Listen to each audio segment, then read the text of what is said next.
Now is the time for the final talk of the day, and it is from our good friend, Greg Gifford. So Greg has 20 plus years of experience in online marketing and web design. He's an in-demand marketing and automotive conference speaker, and he has a horror movie quote for every situation. So let us say hello to Greg. Hey, what's up? Hey, there he is. It's Greg Gifford's evil clone. It is. And, you know, it's funny that you mentioned horror movies because it's almost Halloween season. It's really spooky. So I'm getting ready for the season. The skull candle. Thank you, Greg. It was lovely. Thank you. Well, thank you for that rare delight, a rare sighting of the skull candle. So, Greg, in a minute, you are going to unleash your talk, which is the Fast and Furious Guide to Real-World Link Building. And we have also got the opportunity, obviously, to ask some Q&As at the end to Mr. Greg. So do not forget to tap all of your questions, starting off with a Q into the chat, and then we will come to those later. So I will bid you farewell for a moment, and we will sit here with Greg and listen to his words of wisdom. That puts so much pressure on me. All right, so today we are doing the Fast and Furious Guide to Real-World Link Building. Most of you have probably heard of me. I've been speaking at conferences for forever, but those of you who don't know me, I'm the Chief Operating Officer at SearchLab. We are a boutique digital marketing agency. We specialize in local SEO and PPC. I have an awesome, fun video series called Local Search Tuesdays. Comes out every Tuesday. I will have a couple of links in the presentation. So if it's a little blue link down there in the corner like that, and there's a little video thumb, that means there's a little bit more information from one of my video series. And then this is a fun picture of me speaking at MozCon a few years back. I'm blessed enough to be able to get to speak at conferences all over the world. I spoke at 32 conferences last year. I spent half of December in Bali for a conference, which was amazing. Coming over to Brighton here in a few weeks. And, you know, a lot of times at some of these conferences in the US, I do a lot of automotive conferences and a lot of healthcare conferences, a lot of legal conferences. And you know, a lot of times they'll put salespeople up on the stage and they're not really that great at speaking, and it's tough to watch sometimes, and they'll stand locked behind the podium and you just see the back of their head because they're watching their own slides and they have zero design elements in their slides at all. So it's just a plain white background and they use black Arial font and they just pack in a ton of bullet points on every slide and they just sit there and read bullet points the entire time. And that's not fun or engaging for anyone. And you may not realize it, but it's a scientifically proven fact that bullet points kill kittens. So today we're going to keep all of the kittens safe. And we're just going to talk about some good link building stuff instead. And you saw the Fast and Furious reference there at the beginning. For those of you that don't know, I'm an absolute movie nut. I'm completely sleeved up with movie portrait tattoos on both arms and my right leg. I'm about to start doing my left leg all in horror movies.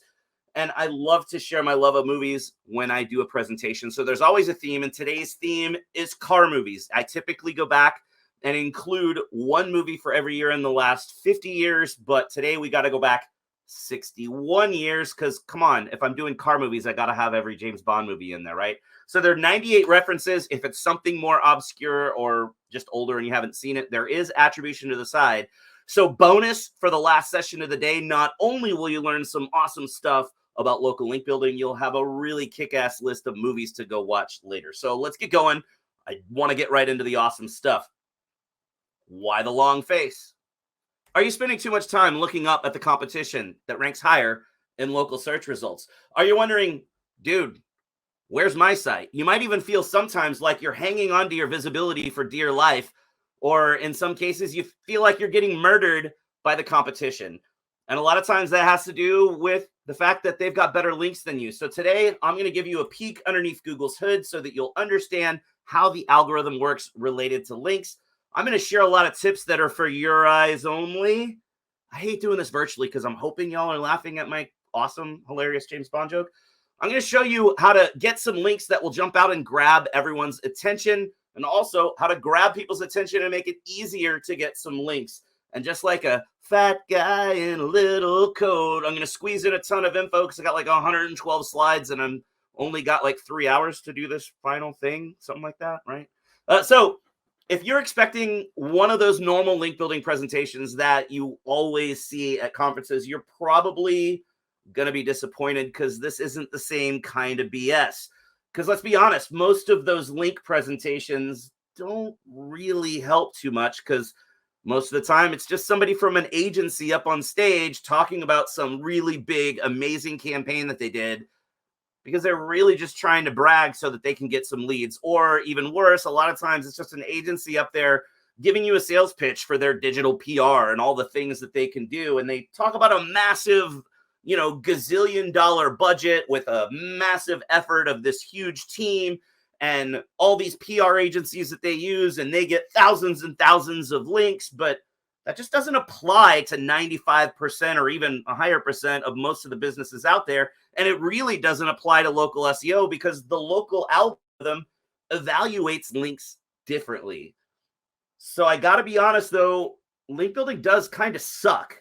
Like, even if you do the things that I share with you today, it's not the most enjoyable part of doing local SEO, but it doesn't have to suck. You can make it a little bit less sucky by thinking about it the right way and changing your brain and approaching it from a different perspective.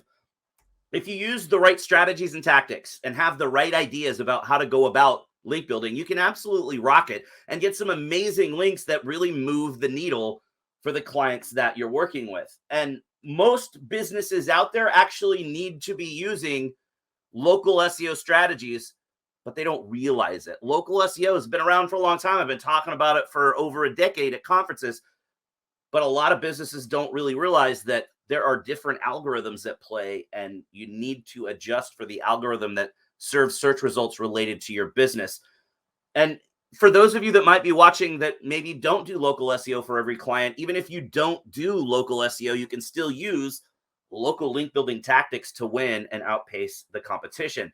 So today I'm hoping that I can change your perspective, because if you change the way that you think about link building, you can do better work for your clients and achieve better results.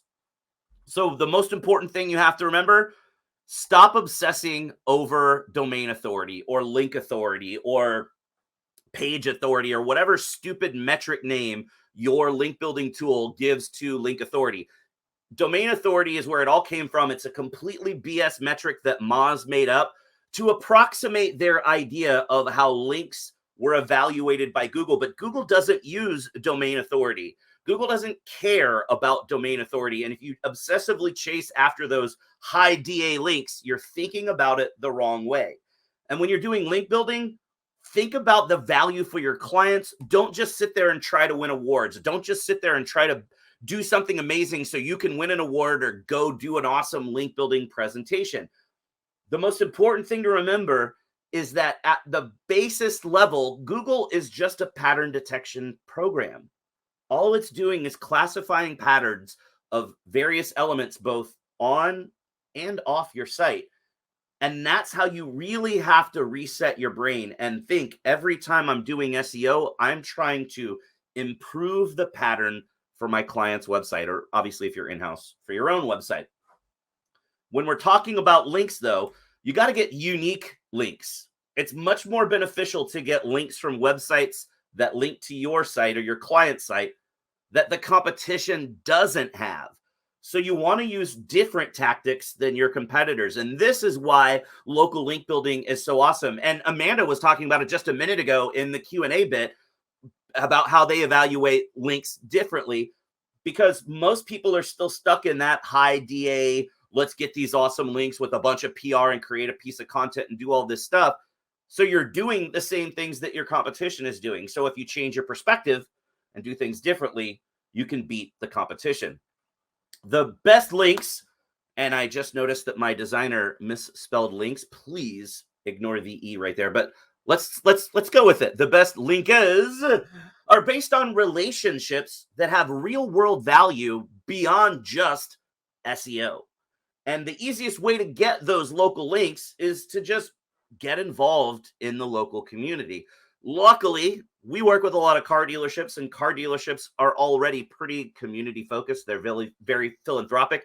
So it's pretty easy for them. Other businesses, maybe not so much. And the smaller the business's scale, the harder this is, because when you have those mom and pop businesses or just single person solo businesses like a smaller plumber, it's really hard to spend time doing things out in the community because you're spending time working. So you've got to shift your perspective and figure out ways that you can do this without having to spend a ton of time. So when you're working with your clients, talk to them. See what they're already doing. Most of the time, you're going to be working with clients that have, in one way or another, done something community involvement wise, which means there's an opportunity out there to get a really killer link without you having to go do a lot of new work. So take advantage of those things that your clients are already doing on a regular basis or have already done in the past. And talk to your clients about the relationships that they have in the local community. It doesn't have to be something forced that they're doing in the community. If they have a lot of relationships, maybe they're, pals with a bunch of people at church, or they're doing something in some sort of a community group. Those are relationships that you can mine for awesome link opportunities as well. But the most important tip that I want to share today is to just be creative. Think about it differently. I've said this a million times in a lot of different presentations over the years, but checklist SEO isn't very effective. And that's even more so true when it comes to local link building. If you're doing link building by just following a checklist and doing the same thing every time, it's going to be really difficult to be successful. So you want to make sure that you're thinking outside the box, because if you're following that checklist, you're going to be doing the same thing for every client, and every client is unique and every situation is different. So you've got to adjust the way that you're approaching link building. So I'm going to run you through a couple of kind of high level strategies, things that you can think about to adjust your perspective. And some of these you will have heard about before, but it's more about thinking about them differently.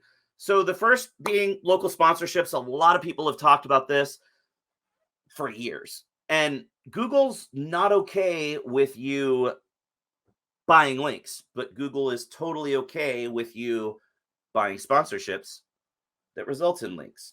But again, I'm always going to come back to the pattern detection thing. And this is where a lot of people screw up. And I've been talking about local link building for years. People will go, oh, all of these different strategies and tactics are great, but you know what?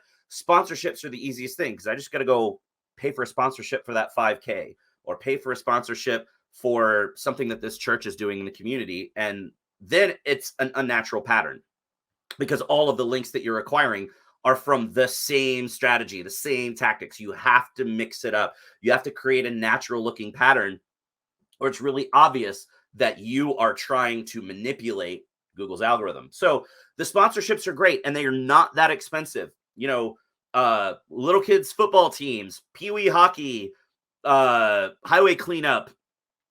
You've got, the 5Ks, the marathons, any of those things, golf tournaments. They're always great opportunities for community involvement and supporting other worthy organizations. But make sure when you do these sponsorships that you're following up and ensuring that you're getting a link from that organization or that event's website.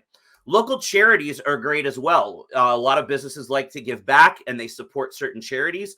And a lot of times businesses are like, we just do it because it's the right thing to do, and that's how we like to run our business. We don't want to push it out there and look like we're trying to do it to appeal to people. But there's a difference between being cheesy and marketing the fact that you support charities, and just kind of putting it out there on your site and working with those charities to ensure that as you're supporting these charities, you can get links back to your website. Local volunteer opportunities are great as well. Maybe you take your team down once a quarter and help feed the homeless at a soup kitchen, or maybe you volunteer to do highway cleanup. Whatever those local volunteer opportunities are, those are always, definitely saying opportunities a lot here, but they're always opportunities for you to be able to go and get really powerful local links. Local meetups are great as well. I love this one. And this one you can really kind of go a couple of different ways with. If you have an area whether it's a boardroom or a conference room, or maybe some sort of a lounge or break room that isn't always being used, or maybe the office shuts down at 6 o'clock, but you could let someone use that space. You can go to like meetup.com or Facebook groups and look for groups that don't have a permanent meeting space, or groups that have grown and are looking for a new meeting space, and offer them that space. You got Wi-Fi, you probably have a big TV or a screen for presentations that they could use, and you let them use your space for free because they meet at 7 o'clock on the first Monday of every month. You let them use the space for free as long as they give you a link. Or if you don't want to go that direction, or you don't have the ability to go that direction, go to meetup.com, go to Facebook groups, go to whatever, find groups and look for groups that are looking for meeting sponsors. You throw in 50 or 60 bucks a month to buy their snacks and their soft drinks, as long as they give you a link. It's a super killer tactic. Definitely think about that one. Local bloggers are everywhere. Every town is going to have somebody or multiple people that are bloggers. And even if you're talking to a food blogger and they have nothing to do with that type of business, doesn't matter. And even if they say, hey, we got a free oil change for writing about our experience at Greg Gifford Ford, who cares? You still get a really killer local link out of it. So figure out a way to engage with those local bloggers and get them to write about your business. Join all the local business associations you can, Chamber of Commerce, Better Business Bureau, whatever local business associations there are for your particular vertical. Sure, it costs a little bit of money every year, but we're kind of going full circle. All the things that businesses stopped doing when we really got into digital marketing are the things that you want to circle back and do again now. All of the things that businesses used to do to get community exposure are now things you can still do for community exposure, but they also lead to amazing link opportunities. Find those local business directories as well, and shorts directories, but every town is going to have a directory of specific types of businesses. Go get on those directories. They're definitely worthwhile local links. You can also use Google to your advantage.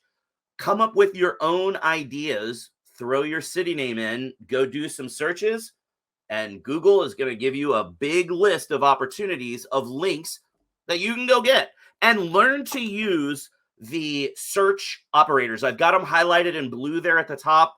This used to be a lot bigger thing in SEO. Lately, people don't talk about them as much, but they're basically filters for search results if you haven't heard of them. So in this case, if we did Dallas in URL : sponsorships, it's going to look for locally based websites in the Dallas area that in the actual URL of the page, it has the word sponsorships or sponsors, because typically if some sort of organization or event is offering sponsorships, that's going to be in the URL of their list of sponsors. So then you can really hone in on those opportunities by using those search operators. It's really awesome. And localized blog content works really well too. Years and years ago, localized blog content was a huge thing, and then people kind of poo-pooed on it over the years. And lately, a lot of people are like, oh, that doesn't work. But guess what? It still really does. And I'm not even really talking about content, I'm talking about links, but it's important to point out that if all of your content is sales focused, that's extreme bottom of the funnel. So you want to write mid to upper funnel content. And if you write local informational blog posts that have nothing to do with your business, that's pre-funnel content. It's like putting up a billboard. You're getting exposure for people that are searching for things about the local community that aren't looking for you, but they get exposed to you. And that gets you into consideration whenever they are needing to buy what you're selling. But the more important bit is, as you write these local informational blog posts, there are opportunities to go get links. So let's say you did something like, hey, our team loves to go out and grab a burger every Friday. These are the 5 best burger places in downtown Denver. Once you put that blog post up, your team can circle back and go talk to those 5 restaurants or bars and say, hey, we wrote this blog post. We talked about how you're one of the best places in town to get a burger. And it's pretty easy to get links back to that content. So think about writing localized content, because when you mention those businesses, it's pretty easy to do outreach, and you're not doing cold outreach. You've got a reason to call them because you're letting them know about something that they may not know, that you said they're the best place in town to go do something. And make sure that, like I said earlier, change your perspective, be creative, think outside of the box, because every type of business, every vertical has unique link opportunities. But if you're following that checklist, you're not going to think about the unique things that you can do for a particular client, because you're doing the same thing for everybody. So we work with a lot of car dealerships and a lot of attorneys and a lot of healthcare organizations. Child seat installation is a killer tactic. So turns out everybody that's got kids doesn't actually know how to safely install their child seat in their car. So if they were to get into a really bad accident, it's more likely that their baby or their toddler is going to be hurt more significantly. So you can have staff at the business sit through a safety training course on how to correctly install child seats in various types of vehicles. You can go to cert.safekids.org to sign up for one of these classes. It is a 2-day long class, so it's kind of a drag. But once you've done that, you can now get listed on multiple local and state and even national level safety websites as a place where anyone in the community can come for free and either have their child seat installed correctly or be taught how to correctly install their child seat. Now, obviously, if you're a plumber, this doesn't really make a lot of sense. But for car dealerships, people are bringing their car to you to get serviced anyway. Works great. Personal injury attorneys, this is great. Bankruptcy attorneys, probably not a great tactic. Doctors, obviously, especially if it's a pediatrician, really killer because people are bringing their kids there anyway. And there are local ethnic group directories as well, or nationality-based directories. So let's say you've got someone that is, I don't know, Welsh, since we've got Claire Carlisle, and there might be a list of Welsh-owned and operated businesses in Dallas, Texas, and you're working with a client that is Welsh, and you can get that client on that list that other clients and other competition can't get on. Or maybe it's someone that it's Australian-owned businesses, or it's Indian-owned businesses, or China-owned businesses. Like there's a million different directories here where you can go for ethnic groups or nationalities and get on these specific directories in these cities and get awesome links that the competition's not getting. And if the business is owned or operated by someone that is in the LGBTQIA+ community, these are killer lists to get on. And again, typically the competition's not going to be able to get on these directories. And these are in every community in the country. So definitely explore these opportunities if the business or the client that you're working with fits into one of these categories. And another one that I really love that for some reason, even though I've been talking about it for years, every time I say it, people tend to go, whoa, that's really smart. I never thought of that. Everyone always thinks about what the business is doing as the business in the community, but talk to the staff, especially the leadership like management or ownership of the business, and see what they're passionate about. What do they do in their free time outside of work? What are their hobbies? Maybe somebody is the president of the local Corvette car club, or somebody is really involved in their church, or somebody's got a kid on a club soccer team that travels all over the place and plays soccer everywhere. There are always opportunities to get links, especially if it's some sort of local organization and they're on the leadership board or leadership committee of that group organization. It's going to be exceedingly easy to get a link based off of that.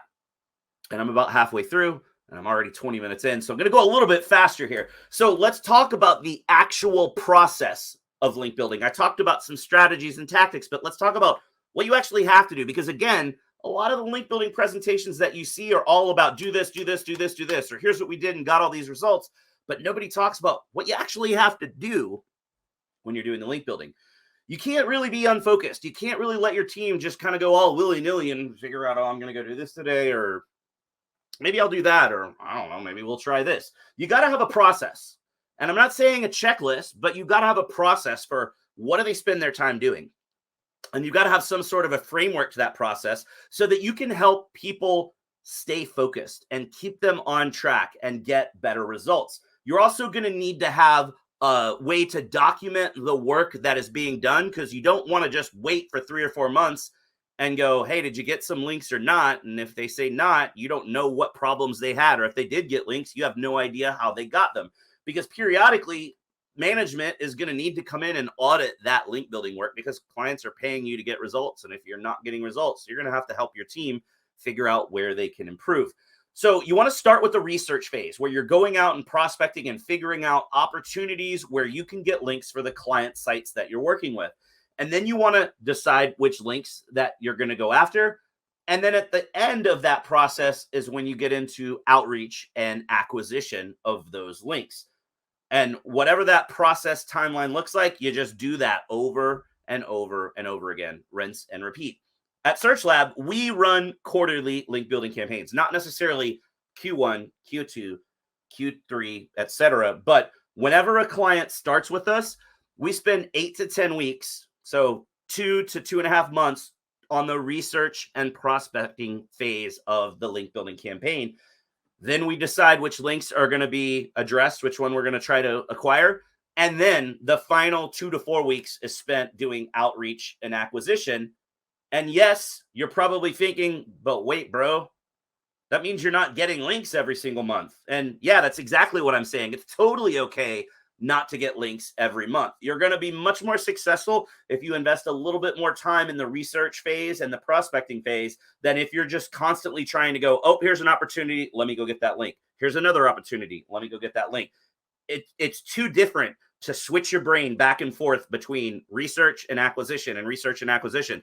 Stay in the research phase, find a lot of opportunities, and then move to the acquisition phase. So let's talk more about that research phase. You want to start off by asking the right questions when you start working with a client. So I'm sharing our onboarding questionnaire. This is one of the things that we send out to every client that we work with. It's 35 or 36 questions about link building strategies and tactics. And they don't need to know about it because this helps you uncover opportunities, like I said earlier, about things that your client is already doing and relationships that your client already has in place, and potentially things that might have happened in the last year or two that are cleanup opportunities where you can just come in and get links quickly without having to put in a lot of effort. But then it also helps you prioritize opportunities moving forward based on the vibe that that client has towards the different possible strategies and tactics you can use. So just grab this, slap your own logo on it. I don't even care if you use the exact same thing and just throw your logo on it, but it's really powerful. And it doesn't have to be new clients. You can use this as a, hey, we're starting a new link building campaign. Let's start with this time because we're going to take a different tack this time, because you're going to find a lot of opportunities where you can get links, especially with new clients, pretty quickly without having to do much work if you ask the right questions at the beginning.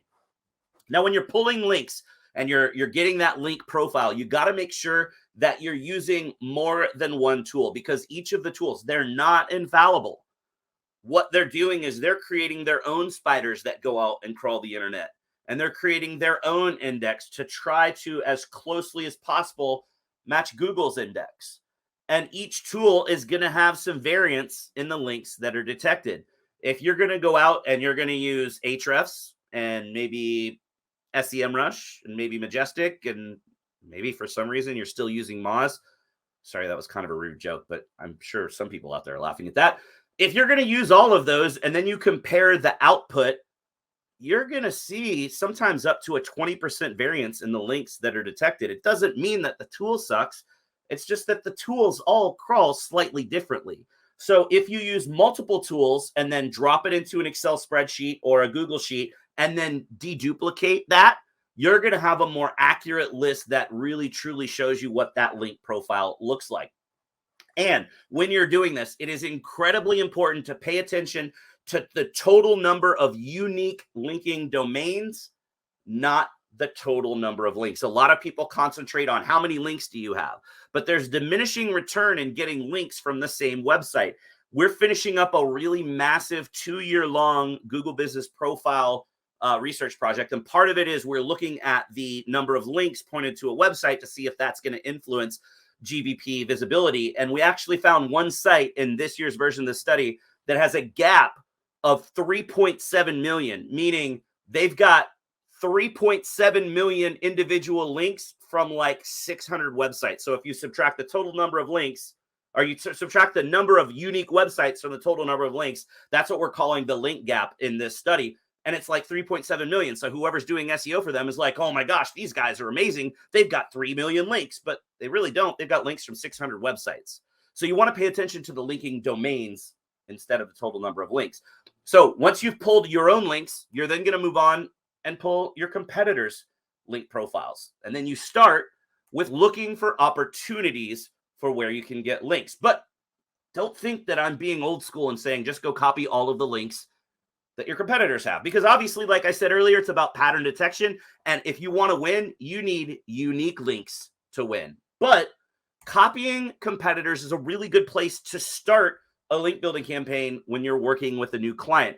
Because if someone's linking to a competitor, it's probably going to be pretty easy for you to get a link from the same website pointing to your client site. And again, remember, you want to have links that the competition doesn't have. Well, if the competition has a link and you don't have it, then that link's helping them. If you go get that link, it doesn't help you a whole lot, but it kind of doesn't really help them anymore either, because now you've got a link from the exact same website. And for everyone that hasn't seen my tattoos recently, check it out. I've got that tattooed right there on my arm. Anyway, moving on. Then you want to move on and use other tactics like the things that I talked about earlier. Or you could do broken link building or unlinked mentions, or all the things that traditional link building presentations and webinars and blog posts are going to talk about. But remember to think outside the box. Don't just stay in your competitive bubble. Look at similar businesses, or even businesses that are in the same vertical that are in other cities on the other side of the country. Because if you're only looking in your own competitive bubble, it gets pretty incestuous, because everybody's just looking at the competition in their own area. And I'm not saying you're trying to compete with somebody on the other side of the country, but if you break out of that bubble, you're thinking creatively, because you're looking for patterns and things that other people are doing that you never would have discovered if you stayed in your own bubble. In fact, why not take that another step further and look at other verticals? You're not trying to compete with them. You're not even trying to get the same links, but look at other verticals periodically to see the tactics and strategies that other people are using and think, hey, geez, maybe I can do this for my client. And it's something that nobody in the area is doing. And then you see some really big wins.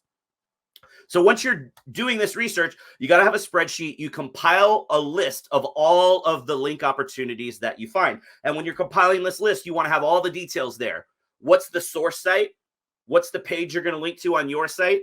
If you have the opportunity to influence what the anchor text would be, what would that be? What's the cost? Is this going to cost us money because it's a sponsorship? Is this going to cost us time because we've got to create content? Is it going to cost the client time because they've got to volunteer? What's the time frame? This is a link we can get right now, or hey, this is going to be an awesome opportunity, but this doesn't happen until Christmas.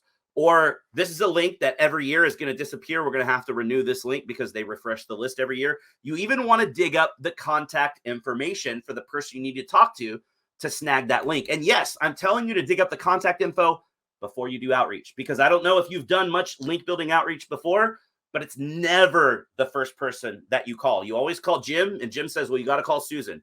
Then you call Susan and she's like, well, you got to call Katie. And you call Katie and she's like, well, you got to talk to John. You talk to John. And finally, John's like, yeah, Steve's the guy you really need to talk to. And you might spend 2 or 3 weeks trying to finally get in touch with Steve.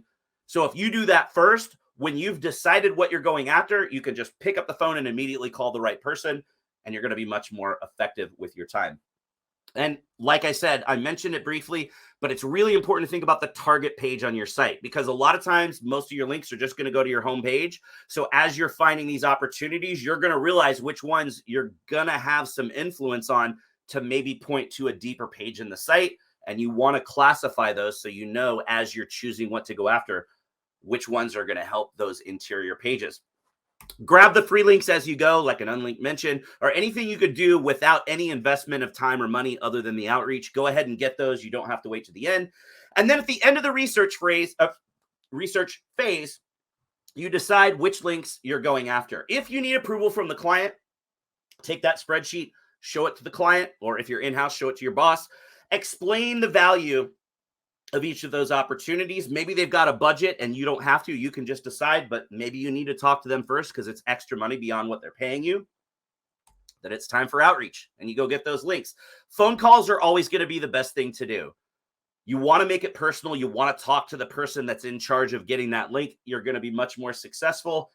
But sometimes you got to email. So if you do have to email, you don't want to just ask for a link. People are inundated with link outreach and guest post outreach. So you want to make sure that you build upon whatever relationship you've built with that person. You want to keep the request simple and don't approach it like, give me a link. Approach it like, here's the benefit for your audience on your site or your customers on your site. And this is why they will have a better experience if you link to us.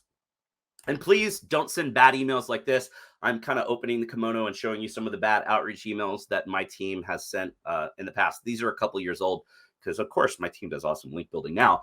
This one is funny, and it's like, hey, I'm the community outreach or a coordinator. We're an auto dealership company. Many of us have blah, blah, blah, blah, blah. You guys have a well-done site, and we'd be grateful if you could add a small excerpt from our article and link back to your site. So you're just saying, hey, help us out. Include an excerpt from our article and link back to us. Like, come on, man. Nobody's going to do that. Or this one. Hey, thanks for mentioning us on your page. Here's the link. I'm reaching out to you because we've recently updated our site. We were wondering if it'd be possible to link to our site using the word this in case your readers want to know more. Like, don't try to tell people how to do anchor text if you don't know that they're open to that. This one, oh, man, it's really funny. I kind of had to try to fit it all on the screen, but somebody's reaching out saying, hi, TNDO, thanks for mentioning our site.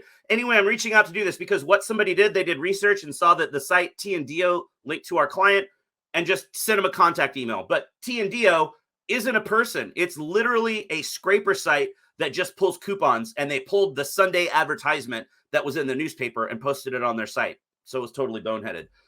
Or this one, which was really funny, and I'm going to read this grammatically with the commas. We are requesting that you return the favor and post a link to our above blog featuring you as a return link to our website. Like, that doesn't even make sense. And I know SEO.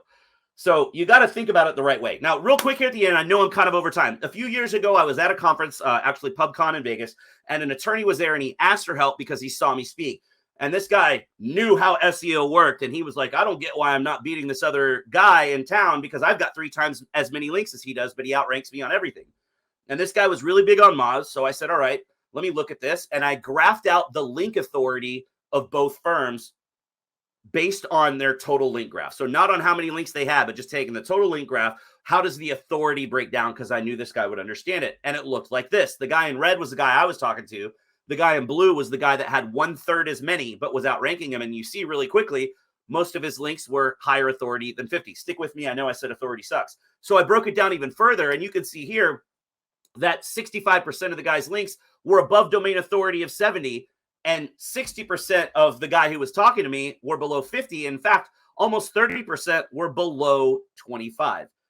Now, if the guy in red, now the reason this guy was winning, the guy in red wasn't getting local links. He was getting links from XYZ directory and SEOlinks.com and just getting links for the sake of links, while the other guy was doing legitimate link building. If the attorney in red that had more links, this graph would have looked exactly the same if he had been doing all the things that I've just been talking about, because local links skew to the bottom of the authority metric because most businesses in the local area that are giving you links aren't doing SEO. So they're not going to have a lot of links and a lot of authority. If you'd like to do the same thing, you could do it with Greg's badass link building worksheet. You can download it at the link right there. You'll need your previous month's link export. This is actually set to work with Ahrefs or SEMrush now. I don't remember which, but it says on the sheet. But you need a link export for your client from the previous month, a link export for your client from the current month, and one competitor's current month link export.